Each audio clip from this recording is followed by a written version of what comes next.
बिस्मिल्लाहिर्रहमानिर्रहीम, अस्सलामु अलैकुम। नाज़रीन मोहतरम, आप देख रहे हैं आज तक न्यूज़ और मैं हूं असद। मुअज़्ज़ज़ नाज़रीन गिरामी, इस कहानी की इससे पहले आप 12 किस्तें सुन चुके हैं। अब 13वीं किस्त मुलाहिज़ा फरमाएं। मुझे यहाँ रुक कर पेट्रोल पार्टी का इंतजार करने के बाद आगे जाना था। करीबन आध घंटा तक मैं जमीन से चिपका वहीं लेटा रहा, जब अचानक दूर से आने वाली जीप की आवाज सुनकर मेरे आसाब तन गए थे। तारीकी बढ़ गई थी और दूर की चीजें बिजली की रोशनी न होने की वजह से नजर नहीं आती थीं, सिवाय इन बड़ी बड़ी द्योहेकल इमारतों के जो यहाँ से कम अज कम 1 फरलांग के फासले पर इस्तादा थीं, और जिनमें से एक इमारत में मुझे दाखिल होकर मालूमात हासिल करना थी। गश्ती पार्टी की जीप मेरे नजदीक आकर ठहर गई। मेरे दिल की धड़कनें अचानक बेकाबू होने लगी। जीप के हुड पर लगी एक ताकतवर सर्च लाइट की रोशनी वहां पड़ने लगी। कहीं उन्हें शक तो नहीं हो गया, मैंने दिल ही दिल में सोचा। हाथ में पकड़े पिस्तौल पर मेरी गिरफ्त और सख्त हो गई। मैंने अपने आप को अच्छी तरह घास में छुपा रखा था और दम साधे जमीन से चिपका हुआ था। रोशनी का हाला मेरे ऊपर ही ऊपर से घूमता हुआ अब आगे की समत बढ़ रहा था। खुदा खुदा करके वो लोग वहां से चले गए। अभी मैं मुश्किल आगे बढ़ने के इरादे से जमीन से उठा ही था कि अचानक मुझे फिर उसी पोजीशन में वापस आना पड़ा। कोई पैदल गश्ती पार्टी उस तरफ आ रही थी। मैं संभल ही नहीं पाया था कि जब 2-3 साए मुझे अपने करीब ही रेंगते दिखाई दिए। जंगली घास में मुख्तलिफ जगह टार्चों की रोशनी पड़ रही थी। ये वो टार्चें थी जो उन लोगों ने हाथों में पकड़ रखी थी। सर्च लाइट से बचना तो मुमकिन था, लेकिन टार्च की रोशनी से बचना मुश्किल। मेरी हथेलियां पसीने में भीग रही थीं। किसी न किसी तरह मैंने पिस्तौल के सेफ्टी केज को खोला और उसे फायर की पोजीशन में करके आने वाले हालात का बेचैनी से इंतजार करने लगा। अचानक मेरा दिल जोर से धड़का। एक लंबा फौजी बूट मेरे मुंह के सामने मौजूद था और पेट्रोल पार्टी का जवान मेरे सर पर टार्च लिए खड़ा था। मेरी तमाम हिस्सात सिमट कर आंखों में आ गई थी। मैंने बमुश्किल पिस्तौल का रुख लेटे ही लेटे उसके सीने की तरफ कर दिया। एक एक लम्हा कयामत ढहा रहा था। मैं उसी पोजीशन में बेहिस हरकत लेटा रहा। उसे मेरी खुशकिस्मती समझिए या उनकी बेवकूफ़ी कि टार्च बरदार गार्ड मेरे सर पर खड़ा होकर इर्द गिर्द रोशनी डालता रहा, जबकि मैं उससे चंद इंच के फासले पर मौजूद था। फिर मुझे एक और जीप के इंजन की आवाज करीब आती हुई सुनाई दी। जीप भी ठीक उसी जगह आकर रुक गई और एक आवाज गूंजी, कुछ मिला? No sir. गालिबन मेरे सर पर मुसल्लत गार्ड ने जवाब दिया था। शट अप, उसने चिल्लाते हुए कहा। उसे ढूंढो, वो यहीं कहीं छुपा बैठा है। उसके बाद खामोशी छा गई। एक मर्तबा फिर मेरे इर्द गिर्द टार्चों की रोशनी फैलने सिमटने लगी। अब भागते कदमों की आवाजें भी सुनाई देने लगी थीं। गालिबन वो लोग चारों तरफ फैल रहे थे। जमीन में छुपे हिसास आलात ने उन्हें मेरी मौजूदगी से खबरदार कर दिया था। एक ही करवट लेटे लेटे अब मुझे उलझन होने लगी थी। फिर अचानक मेरे मुंह से चीख निकलती रह गई। न जाने किस किस्म का कीड़ा था जिसने मेरी टांग पर काटा। मैंने तरबियत के मुताबिक एंटी स्नेक सांपों के काटने से मुदाफत की गोलियां तो निकल रखी थीं, लेकिन इस बात का मुझे इल्म था कि बस औकात ऐसे जहरीले सांप भी होते हैं जिनके जहर का असर रोकने में ये गोलियां नाकाम रहती हैं। दर्द की शिद्दत और जलन को काबू करने के लिए मुझे बार बार अपने होंठ काटने पड़ते थे। खुदा का शुक्र हुआ कि वो कोई सांप नहीं था, जिसका इल्म मुझे बाद में हुआ। अब वो लोग आहिस्ता आहिस्ता मुझसे दूर हटते जा रहे थे। अचानक मेरे जहन में आने वाले एक ख्याल ने मुझे लर्जा कर रख दिया। अगर ये लोग कुत्ते ले आए तो? इस सवाल ने मुझे परेशान कर दिया था। यह बात मेरे इल्म में थी कि वो खास नोयत के अहम मकामात पर मुतय्यन गार्ड के पास सुधाए हुए कुत्ते होते हैं जो शिकार को चंद मिनट में ढूंढ लेते हैं और भागने वालों की तिक्का बोटी कर डालते हैं। फिर जैसे मैं खुद ही मुतमईन हो गया। मैंने सोचा अगर ऐसी बात होती तो इस मर्तबा आने वाली जीप में कुत्ता भी होता। गालिबन करीबी खेतों से जंगली जानवर भी बस औकात यहाँ घुसाते होंगे। उनकी आहट का नोटिस लेना खास तौर से इन हालात में जिनसे भारतीय अफवाज आजकल दो चार थी बहुत जरूरी था। फिर मेरी बात की तस्दीक उस गूंजदार आवाज ने कर दी जिसने सबको चिल्लाकर मुझे ढूंढने का हुक्म दिया था। यार कोई जंगली जानवर होगा, ये साले पोस्ट वाले ख्वाब परेशान कर देते हैं। कामन बॉय, उसने अपने मातहतों को हुक्म दिया और थोड़ी देर के बाद ही जीप स्टार्ट होने की आवाज सुनकर मेरी जान में जान आई। करीबन 5 मिनट तक मैं दम साधे लेटा रहा। इसी असना में मैंने अपनी टांग समेटकर इस बात का जायजा ले लिया था कि मैं भागने के काबिल भी हूँ या नहीं। टांग पर हाथ फेरने से मुझे सूजन का एहसास, लेकिन जलन अब करीबन खत्म हो चुकी थी। लेटे लेटे मैंने 5-6 मरतबा टांग को हिलाया और खुदा का शुक्र अदा किया। अब सिवाय सूजन के बाकी मामला ठीक ही था। मैं बगैर आहट पैदा किए अब उठकर बैठ चुका था। अंधेरे में मेरी आंखें भी अच्छी तरह देखने के काबिल हो गई थीं। मैंने सरसरी नजर उस सड़क पर डाली जिसे पेट्रोलिंग पार्टी इस्तेमाल करती थी। इस बात का अच्छी तरह इत्मीनान कर लेने के बाद कि अब खतरा टल चुका है, मैं अपनी जगह से बड़ी एहतियात के साथ खिसका उस दरख्त के करीब आ गया, जिसके बाद सड़क को अबूर करके मुझे करीबी वर्कशॉप तक पहुंचना था। वो वर्कशॉप्स की मुख्तलिफ बिल्डिंगें एक दूसरे से थोड़े फासले पर तामीर की गई थीं। जब ही बिल्डिंगों की मुशाबत करीबन एक जैसी थी। उनकी छतों को लोहे के बड़े बड़े शेड बनाकर ढांपा गया था और इन पर गहरा खाकी रंग करके काफी हद तक कैमोफ्लेज भी कर दिया गया था और वर्कशॉप्स की दीवारें भी खाकी रंग में ही रंगी हुई थीं। सड़क मैंने फुर्ती से अबूर कर ली थी। अब मैं नजदीकी वर्कशॉप तक पहुंच चुका था। वर्कशॉप के गिरदा गिर्द लगे बल्ब और सर्च लाइटें हंगामी हालात की वजह से करीबन ऑफ थीं।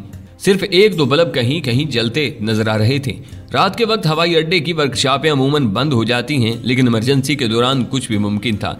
मैंने एक वर्कशॉप की दीवार के करीब खड़े ट्रक की ओट में खुद को छुपा रखा था। ये बड़े बड़े ट्रक अमूमन ओवरलोडिंग के लिए इस्तेमाल किए जाते थे और वर्कशॉपों के इर्द गिर्द खड़े थे।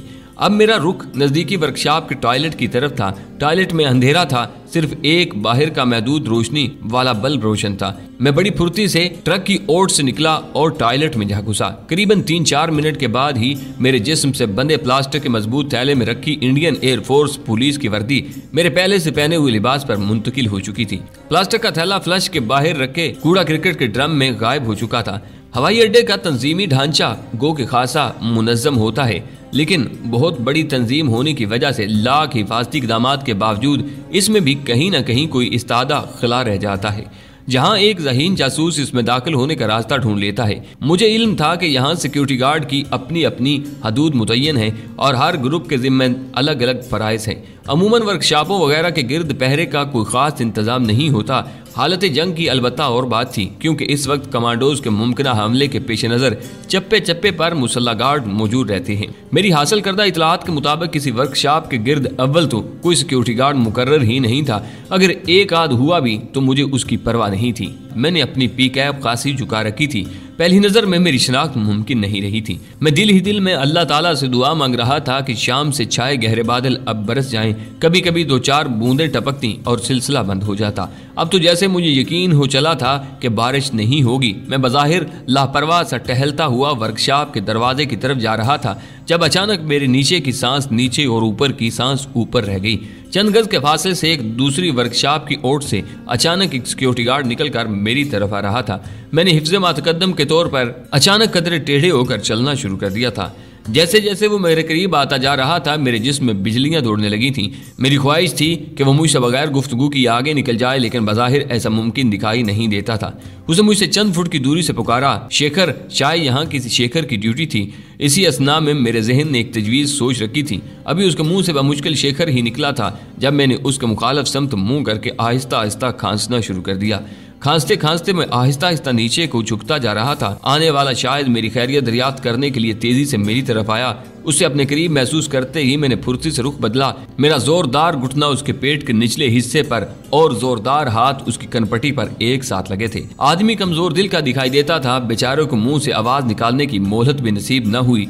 जमीन बोस होने से पहले वो मेरे मजबूत हाथों की गिरफ्त में आ चुका था। मुझे कुछ न सूझा, उसे भी मैं अपने साथ ही वर्कशॉप में ले आया। वर्कशॉप का बगली दरवाजा खुला ही मिला। बेहोश गार्ड को मैंने एक कोने में लिटाया। उसकी बेहोशी को लंबा करने के लिए मैंने अपनी जेब से एक रुमाल निकालकर उसे सुंघा दिया था।